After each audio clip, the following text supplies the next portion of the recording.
O Congresso Internacional de Resgate da Nação recebe importantes preletores do Evangelho no Brasil e no mundo. O evento também reúne em Porto Seguro grandes nomes da música gospel nacional e internacional. Todos os anos, o evento comemora o Dia do Descobrimento do Brasil com uma marcha pelas ruas da cidade.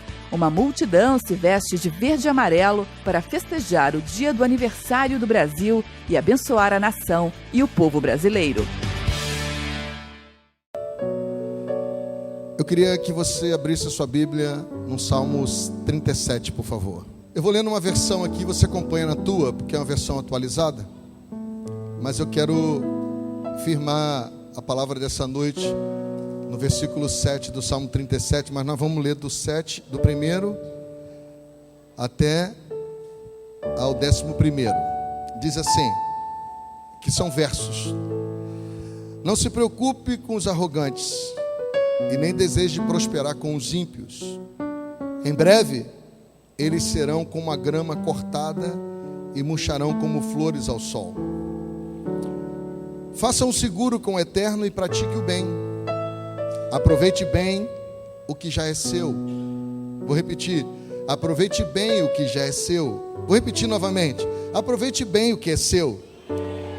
Que a verdade seja o seu alimento.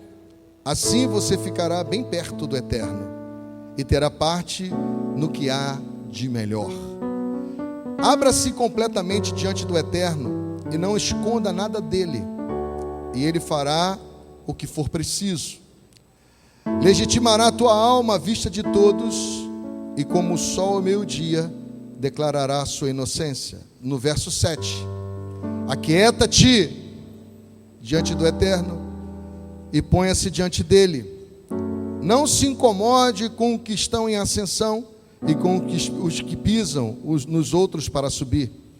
Refreia sua língua e a sua ira. Jogue fora a sua raiva. Esfrie a cabeça. A ansiedade só piora as coisas. Bem, antes que os desonestos venham à bancarrota, os que investem a vida em Deus terão sua recompensa. Antes que você perceba, os ímpios terão sumido. Você encontrará vazio o lugar em que costumava ele estar. Agora, são os simples que tomam conta dele e desfrutarão de uma enorme bonança. Amém? Pode sentar. Vou falar com toda certeza. Essa é a palavra do Deus eterno. E aqueles que creem, digam amém. Queridos, não tem como todos os domingos e todas as nossas reuniões não trazemos uma palavra que nos posicione em Deus. Porque se nós estivermos nas nossas reuniões, e que têm sido inúmeras, não firmarmos a nossa fé em Deus e na sua palavra, e a nossa confiança em saber que podemos descansar no grande eu sou, eu quero dizer para você que nós vamos andar como aqueles que andam ao vento, que não sabem para onde vem, nem de onde vem, nem para onde vai. E com isso, nós entramos na rota do mundo. E a rota do mundo tem sido uma rota de destruição, não na sua pessoalidade, mas na sua geografia. As pessoas não se contentam mais, as pessoas já não se contentam mais em ver as suas vidas sendo destruídas pelas suas escolhas, mas elas querem influenciar você nas escolhas dela, para que também a sua vida seja um respaldo daquilo que está acontecendo na dela. E normalmente, quando nós não queremos mudança, nós não olhamos para aqueles que lograram êxito nas suas escolhas, que ainda que elas sejam desafiadoras, nós olhamos para aqueles que ainda não conquistaram e dissemos assim, mas eu não estou tão ruim assim, que tem alguém pior do que eu. E às vezes nós entramos nessa esfera de comportamento e de posicionamento que acaba nos deixando no lugar do comodismo. E no lugar do comodismo não é o lugar da confiança, o lugar da confiança é o lugar da entrega. O lugar do comodismo é o lugar onde nós às vezes usamos o discurso de que não tem jeito. E eu quero dizer para você que a possibilidade de Deus agir está exatamente na geografia que não tem jeito. Na geografia da impossibilidade é onde entra a possibilidade de Deus. Porque na geografia da possibilidade você é uma pessoa suficientemente inteligente para mudar. Ou deveria ser. Só que eu quero deixar bem claro para vocês que, diante desse texto, e principalmente esse versículo 7, onde Davi diz, aquieta-te no eterno, e ponha toda a sua confiança nele, e não se incomode com aqueles que estão tendo ascensão, e com aqueles que pisam os outros para subir nos seus lugares de conquista. Não entre em momento algum em conflito com isso. Porque, na verdade, o nosso maior conflito não está relacionado àquilo que nós ainda não conquistamos. Porque eu quero dizer para você que na estrada do sucesso, os stand-bys são de crises, são de perdas, são de dificuldades. As paradas que nós temos que viver na nossa trajetória de sucesso, elas são, às vezes, de perdas, de crises, de dificuldades. O problema é que nós esquecemos que essa parada, que às vezes não é fruto da nosso próprio desejo, são as situações que acontecem, ou talvez são decisões erradas que tomamos, e que nós paramos nesses lugares, e nós olhamos para esses lugares, e esquecemos tudo aquilo que nós já vivemos, e tudo aquilo que ainda temos por viver, e olhamos para esse lugar como se ele fosse um fim em si mesmo, e às vezes nós estamos olhando com tanta ênfase, que nós não acreditamos que haja mudança. Mas aí Davi diz, confia no Senhor e entrega a Ele. Diga, confia e entrega. Diga, confiar, entregar, é esperar com paciência. Confiar e entregar é esperar com paciência. E aí, quando nós entendemos isso, e começamos a entrar na dimensão do que isso representa para nós, nós temos que admitir, e aí eu quero que você admita as suas limitações humanas. E só não admitimos as nossas limitações humanas quando nós estamos tomados de nós mesmos, cheios de orgulho. Aonde nós não temos coragem de dizer, fracassamos aqui, qual o problema? Tivemos dificuldades aqui, qual o problema? Errei aqui, qual o problema? Ele não vai ser o primeiro nem o último dos seus erros, não vai ser o primeiro nem o último dos seus fracassos. Diga amém aí. Ninguém diz amém, vocês estão ligados, né? Mas eu quero dizer para você que é nesse lugar que nós aprendemos. O apóstolo René postou uma coisa que eu achei interessante, ele disse que não existe um deserto que não tenha oásis.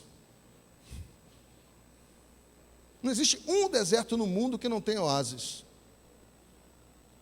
E o nosso desafio no deserto não é ficar à busca de um oásis, é sobreviver o tempo da seca. Porque o oásis é Deus que promove, e o tempo da seca é você que se move.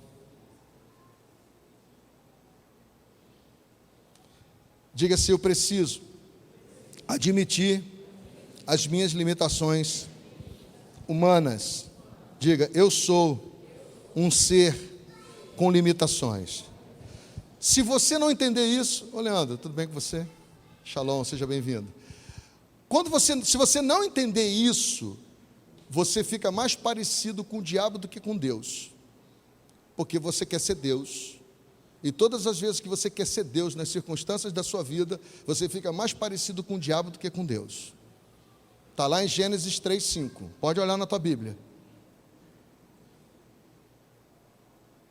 Só que admitir esses erros diante de uma mídia fraudada, porque você tem uma imagem no Facebook que não é você. Inclusive as suas frases não são suas. E os pensamentos não são seus. Os discursos não são seus e os amigos também não são seus. Porque os 5 mil amigos que você tem no seu Facebook são meus amigos também. Eu nem os conheço, nem você. Mas eles se tornaram seus amigos virtuais. E você vive um padrão para agradar esses amigos, não sendo você. Isso é que é triste.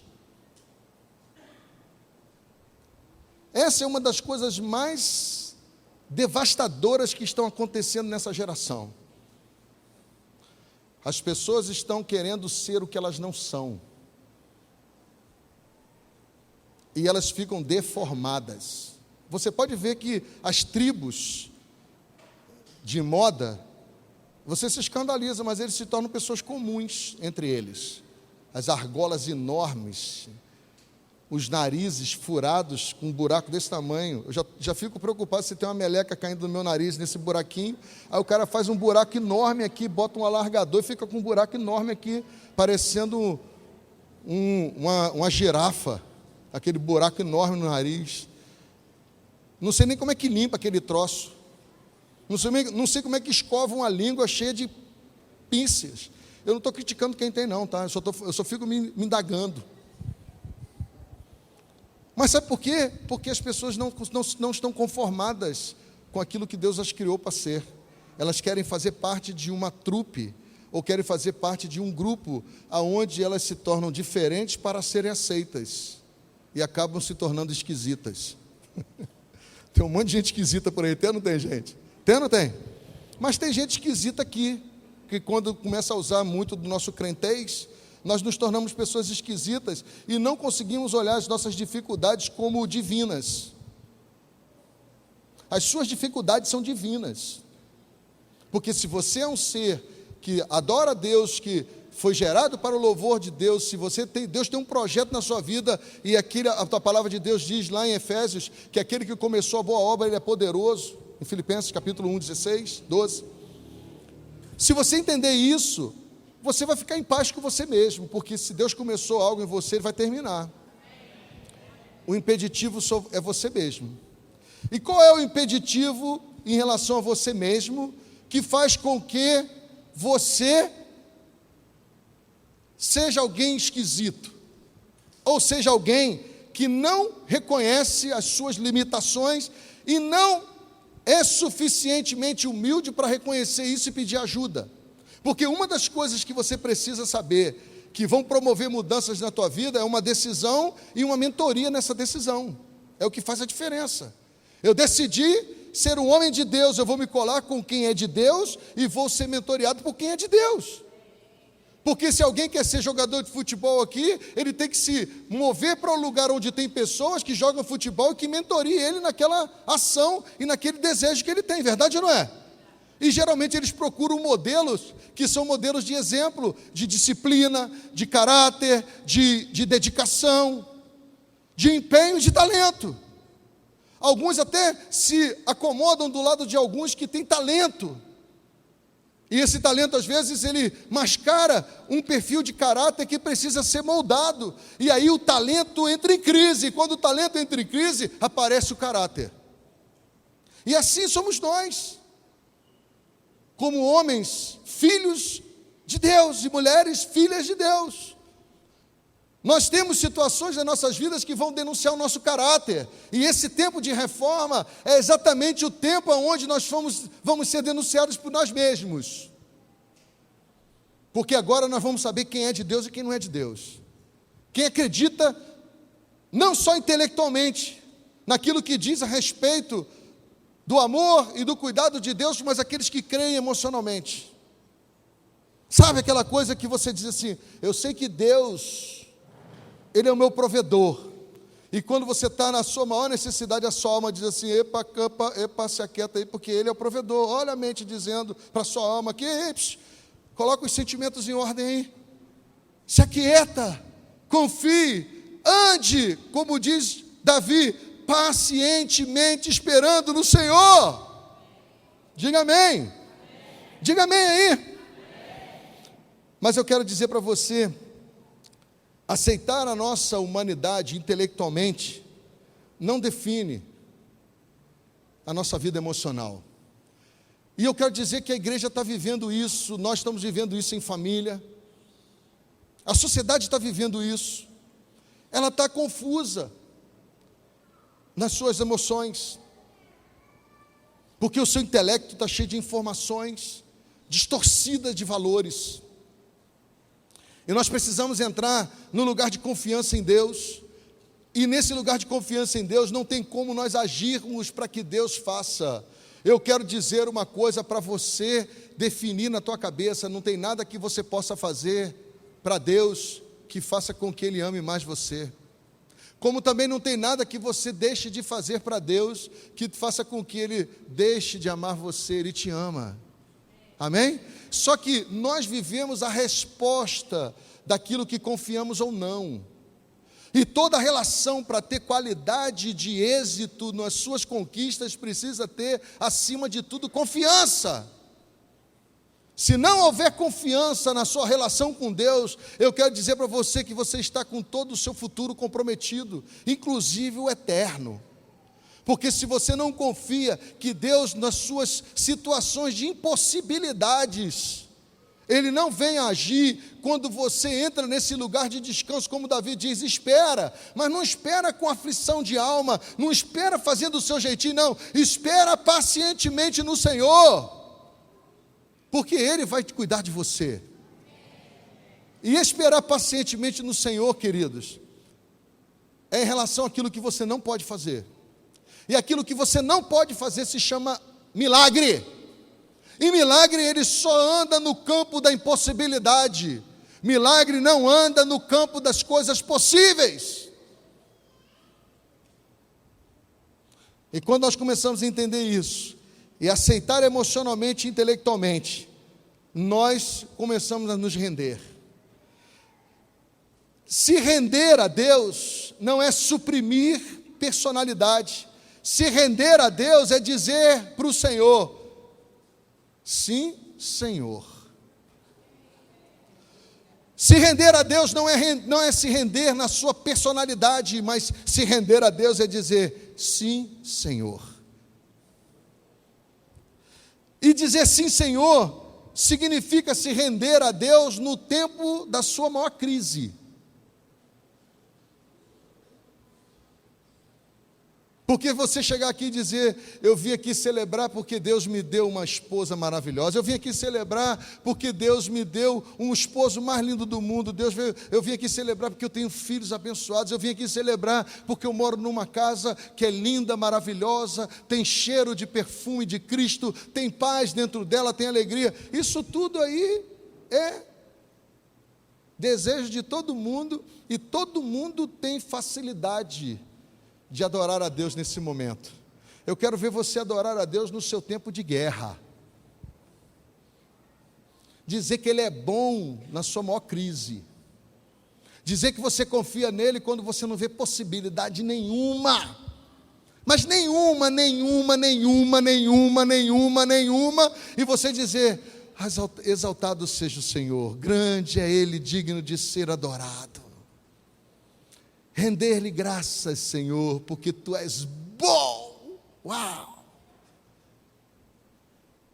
E a sua misericórdia dura para sempre, e ela se renova todas as manhãs. E eu quero, Senhor, em todo o tempo trazer à minha memória que Tu és bom.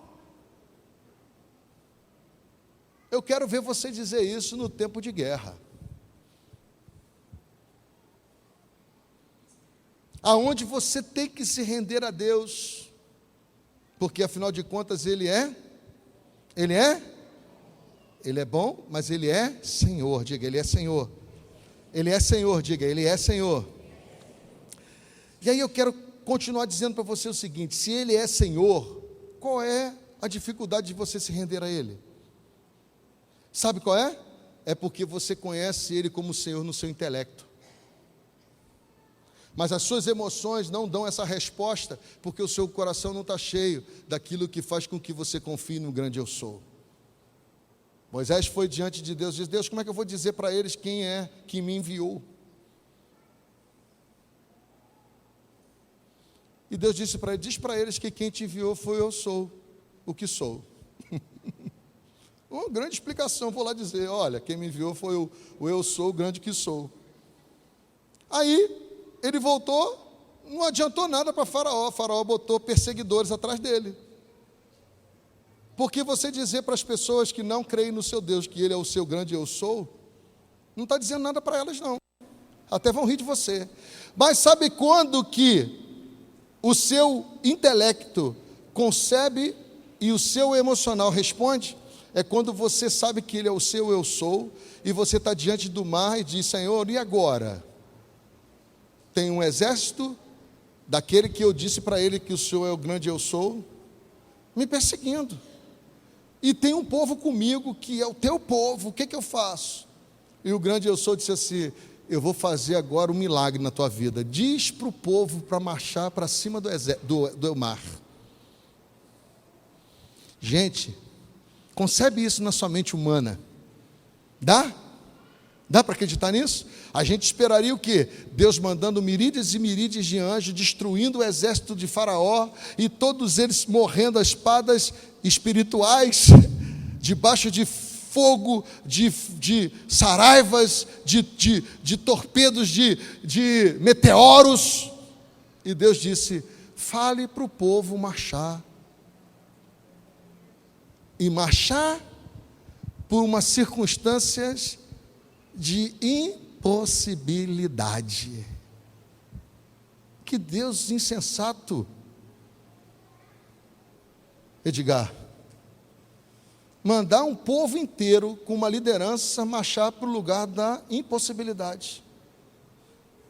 Diga para a pessoa que está do teu lado assim, quando Deus te mandar marchar para o lugar da impossibilidade, e as pessoas criticarem você, é porque Ele quer que todos vejam, através de você, o impossível acontecer.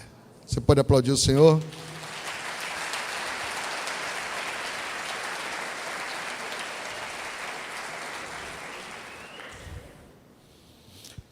E aí eu quero dizer para você, pessoas entregues a Deus, diga assim, pessoas entregues a Deus, são exatamente as pessoas que Deus irá usar. E essa é a melhor forma de vivermos nesse tempo, pessoas entregues a Deus. Se nós nos movermos na terra, nesse momento de grandes desafios, sendo homens e mulheres de Deus, confiando plenamente neles, esperando pacientemente nele, talvez você fique diante de uma situação que seja um grande exército atrás e um mar da impossibilidade na frente. E Deus vai dizer para você, marche, e você vai marchar, confiadamente, pacientemente, acreditando nesse Deus que é poderoso, e o mar vai se abrir. E você vai começar a ver que na sua limitação humana, aonde você se despoja de todo orgulho, altivez e soberba, e você se coloca debaixo da mão potente de Deus com humildade, e se abate nela, Deus vai te exaltar no tempo da sua maior crise. Poucas pessoas acreditaram, mas eu quero dizer para você que Deus vai te exaltar no tempo da sua maior crise. Está todo mundo em crise, hein? Meu Deus. Está todo mundo na sua crise. Mas eu quero continuar dizendo o seguinte para você. Você sabe quando é que você espera pacientemente em Deus e confia nele? Sabe? Quando você fica protegido das críticas e dos elogios. Você só vai confiar em Deus se você se proteger das críticas e dos elogios. Porque as críticas, elas podem frustrar um grande projeto seu. E o elogio pode fazer você ficar no lugar que não é teu. A crítica, ela pode frustrar você, Taquida, de uma forma que você talvez demore a reagir, mas o elogio pode fazer você se achar aquilo que você não é. E normalmente, nós não somos elogiados por pessoas tão sinceras. Às vezes a crítica é de uma pessoa muito sincera, mas os elogios normalmente não são de pessoas muito sinceras.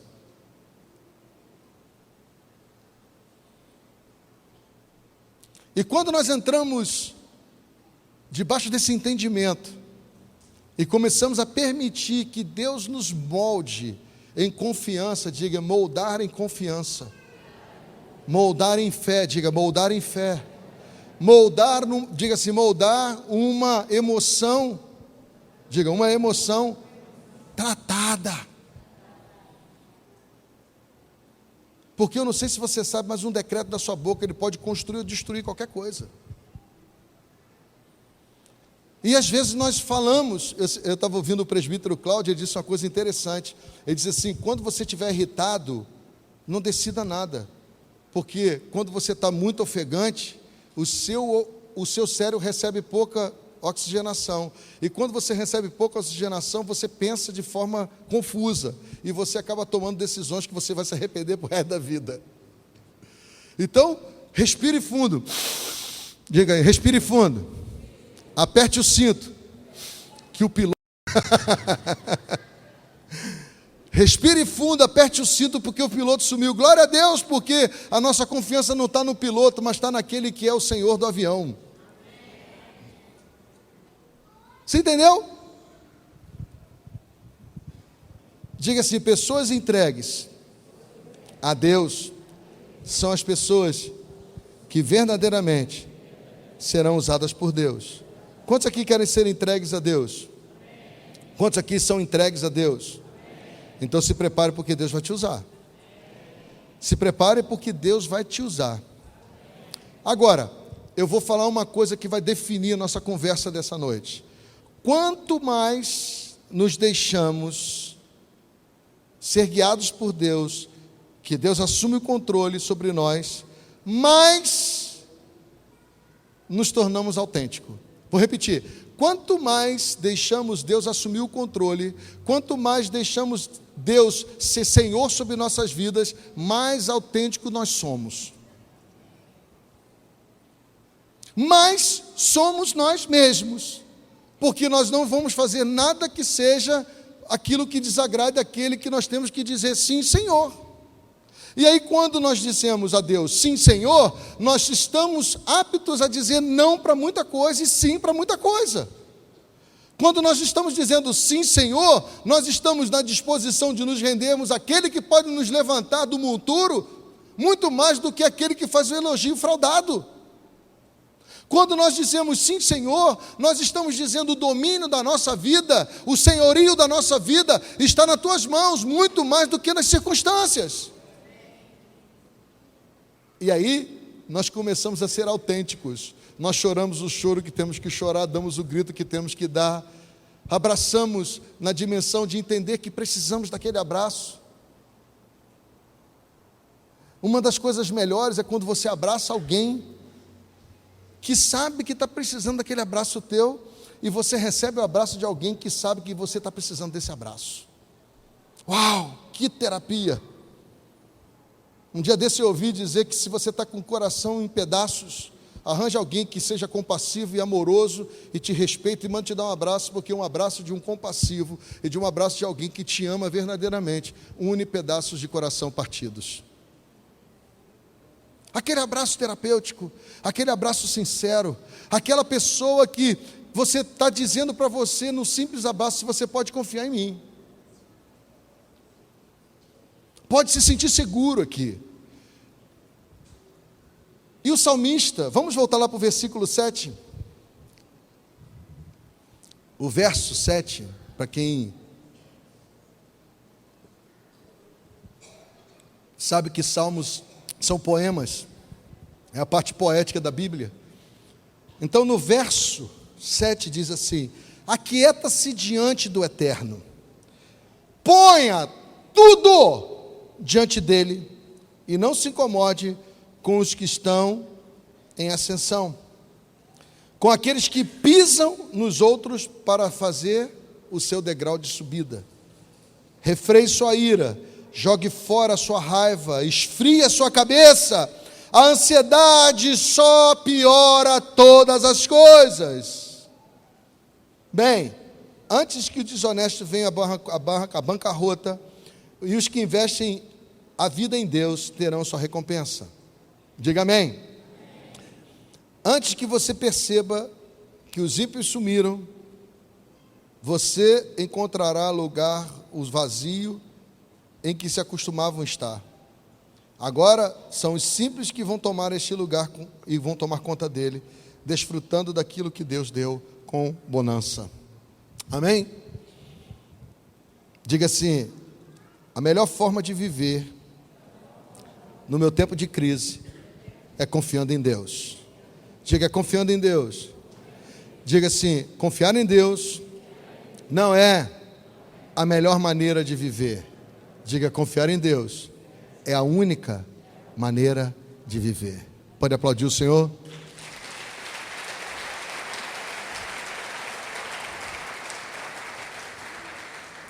E aí eu vou te dizer o que você vai ter que fazer nessa noite. Primeiro, você vai ter que entregar o seu passado a Deus. Como é que a gente entrega passado a Deus, apóstolo? Se arrependendo do que fez, não tem jeito de voltar mais. Ah, mas eu não posso. Hoje de manhã eu preguei no café em Saquarema e foi uma terapia de casais. Porque eu falei sobre mudança de mente, falei sobre atitude e falei que todo mundo tem um ledo engano de achar que foi a morte de Jesus na cruz que nos possibilitou vida eterna, e não é verdade. A morte de Jesus na cruz foi a consumação da vida eterna, mas a porta de possibilidade da vida eterna foi quando Jesus disse na cruz: Pai, perdoa-lhes porque não sabem o que fazem. Esse foi o protocolo de acesso. A consumação foi a morte, mas o protocolo de acesso, porque se Jesus morre sem dizer isso, estava todos nós lascados. Ele tinha jogado o sangue de inocente em vão fora. Mas quando ele disse: perdoa-lo porque não sabem o que fazem, o protocolo de acesso foi liberado. A chave de uma vida próspera foi ativada. E nós entramos por uma porta de possibilidades de vida presente, abundante e de vida eterna. Diga glória a Deus por isso. Então diga assim: eu preciso entregar o meu passado ao arrependimento, e os problemas do meu presente eu tenho que tratá-los sem nenhum estresse, porque a minha possibilidade de vida está no futuro. Porque eu decidi, falar igual o apóstolo René, eu decidi fazer do futuro a minha morada. Mas para que você decida fazer do seu futuro a sua morada, você precisa saber como tratar o seu passado. Se você souber como tratar o seu passado, dentro da perspectiva daqueles que esperam pacientemente no Senhor, porque eu gosto muito do que está escrito lá em Romanos capítulo 12, quando o apóstolo Paulo diz uma coisa muito interessante. Ele diz assim: se o teu inimigo tiver fome, dá de comer. Se tiver sede, dá de beber. Pague o seu mal com o bem, e eu farei com que brasas de fogo se amontoem sobre a cabeça dele. Quando nós entramos nessa dimensão, nós entendemos que esse passado pertence a Deus. Porque você não pode mover uma palha em relação a mudar aquilo que aconteceu, mas Deus pode mover todo o seu coração a ver o seu passado como uma grande história contada, que pode ter sido de muitas dores, mas por você estar vivo hoje, é porque Ele quer que o seu passado se torne um motivo de louvor a Ele. Você não precisa esconder o seu passado, não. Você pode testemunhar o seu passado e dizer: eu passei por tudo isso, sobrevivi, porque Deus é bom. Agora, lidar com esse passado não resolvido faz do seu presente um estresse, porque você fica se protegendo o tempo todo para não viver as mesmas agruras do passado, as mesmas decepções do passado, as mesmas frustrações do passado, as mesmas perdas do passado. Só que toda a sua habilidade não vai fazer com que você retenha aquilo que você precisa perdoar para começar de novo.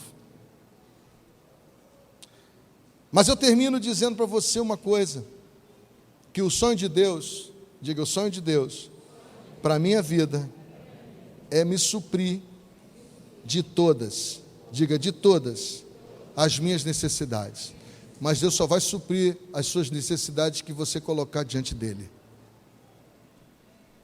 Quem aqui é pai? Eu sou pai. Meus filhos hoje fizeram 31 anos de idade. Eles são meninos independentes, trabalham, têm os recursos deles. Eu sei das necessidades deles em algumas vezes, e outras vezes eu não sei da necessidade deles. As necessidades que eu sei que eles têm, e eles não me reivindicam nenhum tipo de suporte, eu fico deixando com que eles tenham, porque eles têm habilidade suficiente para poder resolver as questões.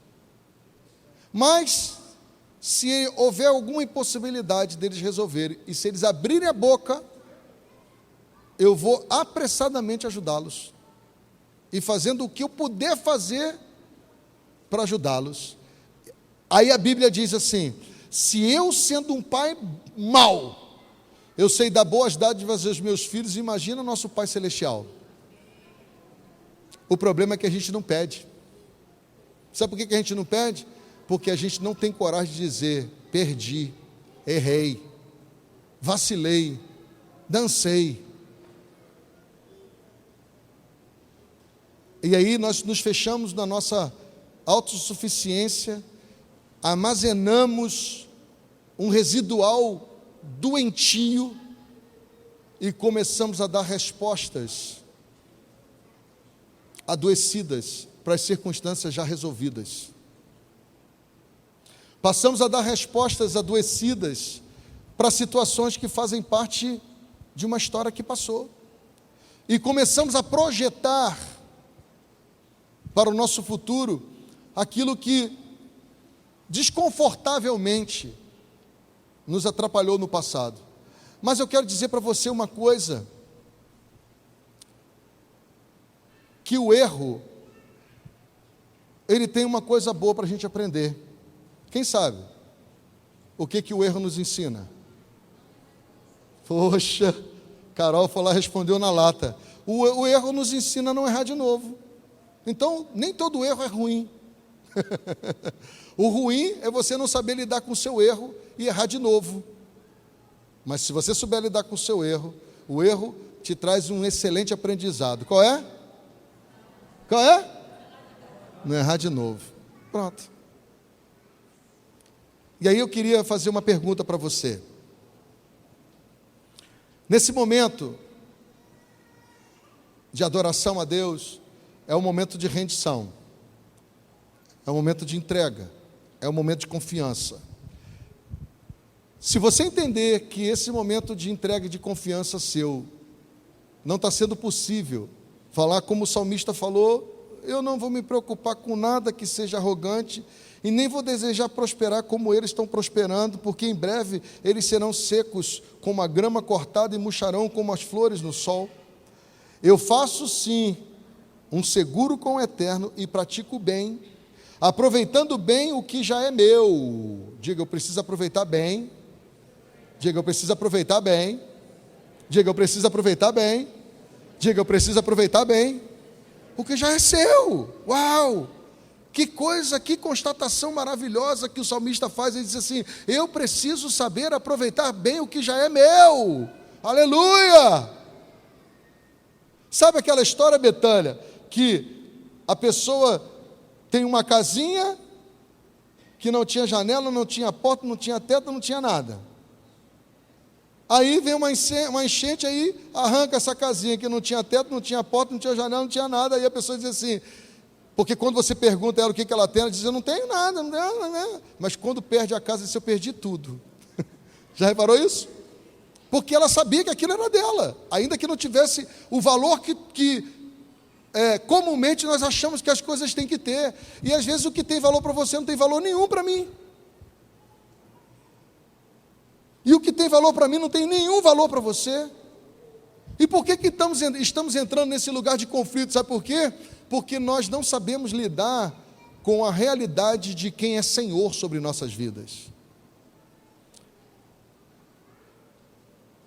Tem uma parte do meu rosto que eu não gosto. Eu já dei uma reclamada assim, tipo, pô, podia ter isso aqui diferente, né? Mas eu descobri que foi Deus que me fez assim. Ele moldou assim, e eu vou ficar satisfeito assim. Se você tem alguma parte do teu corpo que você não está satisfeito e você quer dar uma remodelada, pode dar também. Mas a partir do momento que você entende que você foi criado por Deus, e esse jeitinho aí, com a orelhinha, com o narizinho, com a boquinha, com o cabelinho, com o rostinho, com a forma sua, com o seu olho, esse é o seu jeito, foi o jeito que Deus te criou. Amém? Amém? E aí, quando a gente está satisfeito com isso, ou a gente entende que nós somos resultado da mão maravilhosa de Deus, nós conseguimos nos render e saber que Ele é Senhor. Amém? Amém? Eu queria fazer um apelo a você nessa noite.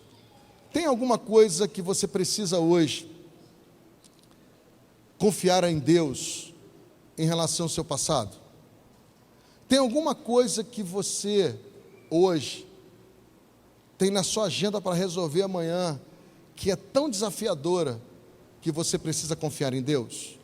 Tem alguma coisa que aponta para o seu futuro, e que você vê um campo de impossibilidade tão grande, você precisa confiar em Deus? Eu quero dizer para você que você está diante de um texto tão maravilhoso da palavra de Deus, tão maravilhoso, que eu vou repetir ele para você. Deus diz assim: entregue-se ao Senhor e espere pacientemente por Ele e nele. Uau! Que alívio!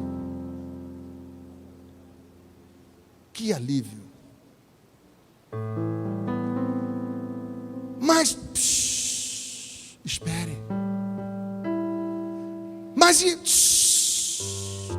não se mova. Não, mas espere. Paciência opera fé. Fé é o que agrada Deus. Deus, agradado por você, ou em você, por causa da sua fé, Ele te recompensa. Diga assim: paciência exercita a minha fé. Fé é a única coisa que eu posso me mover em direção a Deus, que o agrada.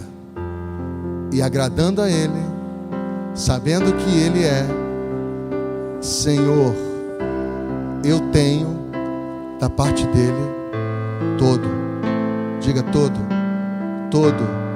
cuidado. Amém? Você pode ficar de pé?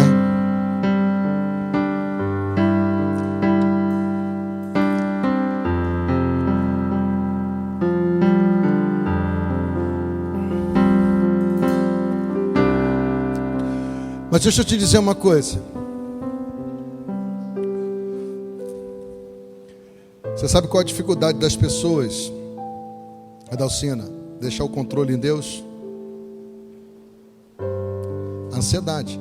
A ansiedade nada mais é do que sua expectativa do futuro. O futuro não te pertence. Eu falei outro dia aqui no domingo que amanhã não existe. A gente vai combinar se Deus quiser. A gente se encontra lá se Deus quiser. Se a gente não se... Eu falei para Raquel: se amanhã eu não chegar em casa, faz uma festa. Porque se eu fui de alguma forma ceifado, saindo dessa vida terrena e passageira para a vida eterna, eu estou com Deus. Celebra, faz festa. Não, você chora e faz direito, mas eu quero uma festa. Eu já falei para ela e falo para todos vocês. Eu lido com isso com muita tranquilidade. Eu falo para todos vocês, eu dei essa ideia Arlete na época, e eu dou a ideia a todo mundo. Para mim, caixão de gente morta tinha que ser lacrado. Lacrado. Sabe qual é a minha ideia? Eu fiz isso uma vez, a Arlete que me permitiu fazer. O marido dela morreu, o cara super animado, participante de todas as festas, sorridente, alegre, participativo. Olhei aquele corpo inerte, totalmente desfigurado, inchado, que ficou de tratamento de saúde. Aquele caixão aberto. Eu falei: Arlete, eu vou te dar um conselho. Já estou falando, eu falo para Raquel isso direto: eu quero festa, eu quero celebração na minha morte.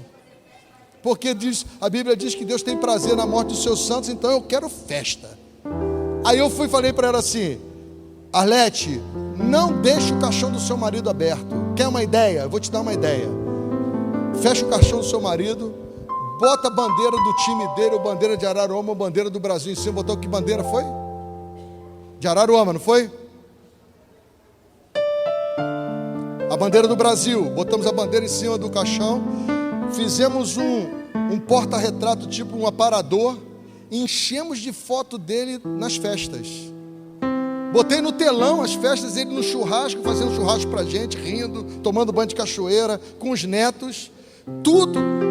Todo mundo saiu lá do enterro de Isaac feliz da vida. Eu falei: ninguém morreu não. Gente, mas Isaac não morreu, Isaac foi promovido.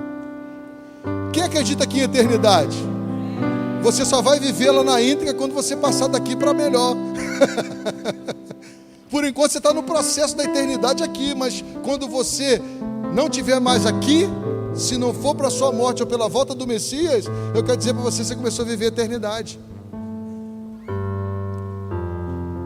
E aí eu quero dizer para você uma coisa: a melhor coisa para que nós possamos olhar para esse futuro com essa esperança é sabermos lidar com aquele que é Senhor do presente, do passado e do futuro, porque o nosso Senhor é Senhor ontem, hoje e será eternamente.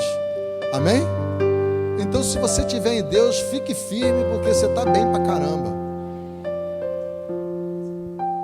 Não se prenda com as críticas e nem se iluda com os elogios. Se renda a Ele. Deixa Ele ser Senhor sobre você. Amém? Amém? Feche seus olhos. Pai, eu quero te agradecer por essa igreja que se moveu para esse lugar nessa noite. A igreja de filhos e filhas, de famílias que reconhecem que só o Senhor é Deus. Que ainda que as circunstâncias estejam contrárias, como diz a sua palavra em Abacuque, que a figueira não floresça, que não haja fruto na vide, que os animais do curral não estejam lá, e as ovelhas do pasto tenham sido arrebatadas. Contudo, a confiança desse povo está no Senhor. Mas não é uma confiança intelectualizada, é uma confiança materializada num comportamento emocional daqueles que não se estressam com o tempo presente e não estão ansiosos com o tempo futuro, porque souberam lidar com as crises do passado e com os desafios do presente, reconhecendo que só Tu és Deus. Eu sei, Senhor, que muitos aqui talvez perguntem a si mesmo: por que eu fui gerado nessa família? Por que eu tenho esse pai? Por que eu tenho essa mãe? Por que eu nasci nessa nação? Por que eu sou dessa cor? Por que eu tenho esse cabelo? Por que eu tenho essa face? Por que eu tenho esse tamanho? Por que eu tenho essa forma de ver, de sentir a vida? Por que eu sou assim? E eu quero dizer que ainda quando era massa informe no ventre da nossa mãe, o Senhor nos formou em cada parte e nos fez o que somos hoje.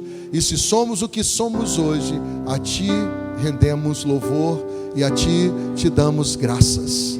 E eu quero te pedir nessa hora, Espírito Santo, esteja conduzindo cada um dos teus filhos para o lugar do arrependimento, esteja conduzindo cada um dos teus filhos para o lugar da confiança, porque se nos arrependemos do nosso pecado passado e liberamos pessoas, nós declaramos que confiamos no Senhor. E se estamos vivendo esse tempo presente diante de tantos desafios e não nos corrompemos como os demais, é porque nós estamos dizendo confiamos no Senhor.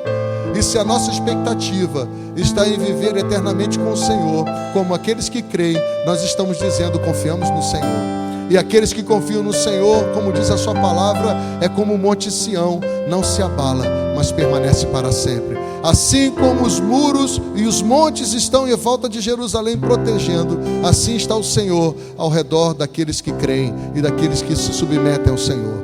Eu quero abençoar a vida dos teus filhos nessa noite. Te pedir, Senhor, que essa palavra produza atitudes de mudança, Senhor. Que essa palavra produza, Senhor, comportamentos mais sarados. Essa palavra produza, Senhor, um trabalho mais confiante no Senhor. Essa palavra produza relacionamento familiar debaixo desse entendimento. Essa palavra produza cidadãos brasileiros de forma diferenciada. Essa palavra produza, Senhor, servos do Senhor mais comprometidos. Essa palavra produza, Senhor, homens e mulheres santos nessa geração. Essa palavra produza, Senhor, céu na terra, porque nós somos, Senhor, enviados pelo Senhor com uma missão: pregar esse evangelho, ensinando o que temos aprendido, debaixo do entendimento que é muito mais do que a retórica de um discurso, é um comportamento de testemunho.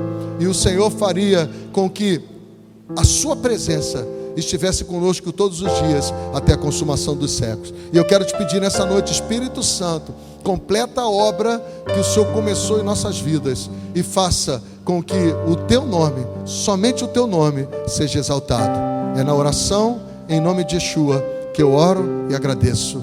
Amém. Amém? Amém? Vamos adorar? Eu quero que você adore ao Senhor nessa noite. E antes de passar para você, eu tenho uma notícia muito boa para você. Nós estamos de jejum e oração. Quem aqui está fechado com a gente no jejum e oração?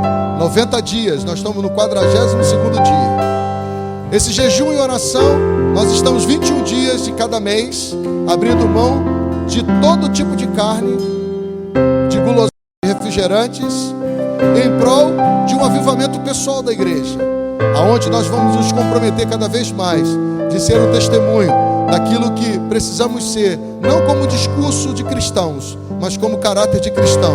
E Deus está nos tratando, amém? Quem aqui está em reforma? Eu estou em reforma, está doendo pra caramba. Já quebraram um monte de coisa da minha área, da minha vida. Então, um monte de escombro aqui, um monte de entulho para sair. Eu estou em reforma. Quem aqui está em reforma? Eu estou em reforma. Tá brabo, tá difícil, mas eu vou vencer. A casa vai ficar pronta. Amém?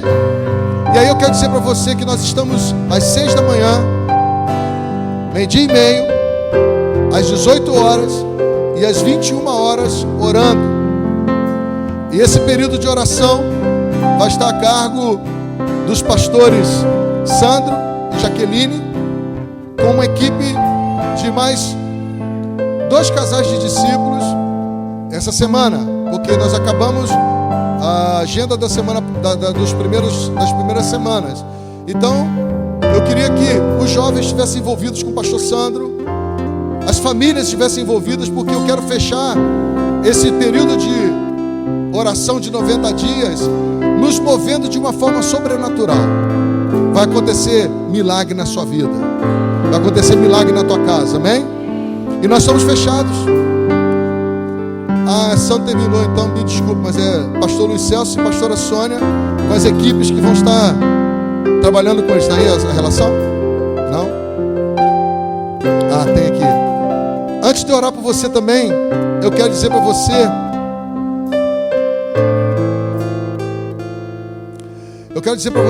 antes de orarmos e você fazer desse momento um momento de entrega da sua oferta, do seu dízimo, quarta-feira, diga quarta-feira. Irmãos, quem aqui gosta da palavra? Quem ama a palavra?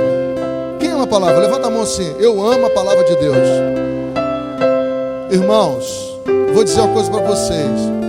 Nós temos o privilégio de ter uma mulher de 71 anos, que ela sai do Rio de Janeiro, às 4 horas da tarde de quarta-feira, para estar aqui às 18h30 para ministrar para a gente. Ela vem dirigindo o carro dela sozinha. Chama-se doutora Edmeia Williams. Se você quer saber quem é ela, vai na internet e você vai descobrir que hoje ela deve estar ou na Inglaterra, ou ela deve estar nos Estados Unidos, ou ela deve estar na Escócia, ou ela deve estar em Israel. Ela está em algum lugar do mundo hoje. Mas quarta-feira ela decidiu estar aqui. Olha que coisa linda. Doutora Edmeia tem uma palavra que nos enche, que nos encoraja, nos confronta.